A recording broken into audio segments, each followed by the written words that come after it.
પણ તમે મને શું કામ પૂછો છો? હું એમાં હતો જ નહીં, તો પછી મને શું કામ પૂછો છો? એ મને શું ખબર કોણ હતા? એ તમે શોધો કોણ હતા. તમે શોધો. ના, એસએમસી નહોતા. બસ તો એસએમસી નહોતો. લ્યો સાહેબ, તમે જ કહેતા હતા ને કે ગોતી આવો કોને ડિમોલિશન કર્યું, કોને ડિમોલિશન કર્યું. લ્યો અમે ગોતી આવ્યા, અને ખબર કોણે કર્યું?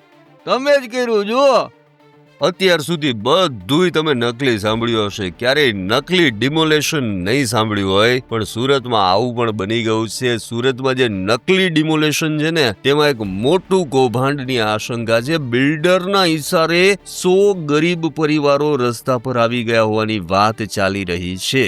સુરતના કતાર ગામના નાસિરનગરમાં થયેલ કથિત નકલી ડિમોલેશનને 9 દિવસ વીતી ગયા, છતાં તંત્ર મૌન કેમ છે?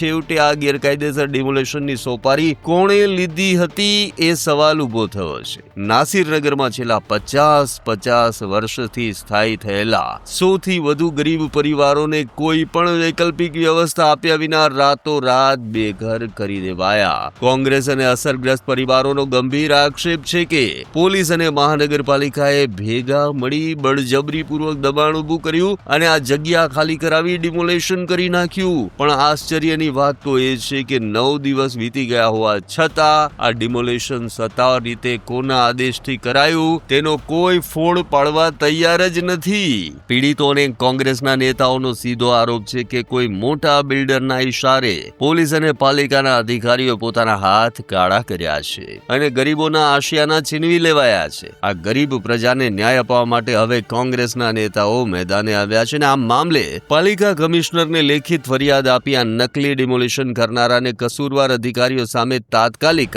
ફોજદારી ગુનો દાખલ કરવાની માંગ કરવામાં આવી છે. ને એટલું જ નહીં, ન્યાય માટે કોંગ્રેસના નેતાઓ સીધા જ પોલીસ કમિશનર કચેરીએ પહોંચી ગયા છે. નેતાઓને જનતા સવાલ પૂછી રહી છે કે આખા ખેલમાં કોણે સોપારી ફોડી છે. જો આગામી દિવસોમાં ગરીબ પ્રજાને ન્યાય નહીં મળે ને અને રહેવાની વ્યવસ્થા નહીં કરાય ને, તો ગાંધી ચિંધ્યા માર્ગે ઉગ્ર આંદોલનની ચીમકી ઉચ્ચારાય છે. ત્યારે આ કથિત નકલી ડિમોલેશનને લઈને તમારું શું કહેવું છે? કમેન્ટ કરીને જણાવો. અમારી તમામ માહિતીથી અપડેટેડ રહેવા માટે જોડાયેલા રહો ત્રિશુલ ન્યૂઝ સાથે.